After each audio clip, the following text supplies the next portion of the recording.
Do you know what would go really good with this? Let's make some vegan cinnamon whipped cream together.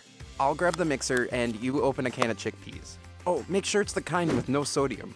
Add 1/2 cup of that liquid to the bowl of our mixer. Now I'll add in 1/4 teaspoon of cinnamon and 1/2 teaspoon of cream of tartar. Alright, fire it up on low. Once we see foam, we can speed it up until it looks glossy. That looks good right there. Now slowly add in 1/2 cup of granulated sugar.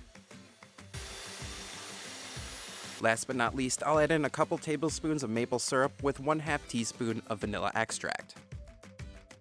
Now we just gotta wait for it to stiffen up a little. And perfect! That was fun. Thank you for making it with me. This was a Veggie short served to you in less than 60 seconds.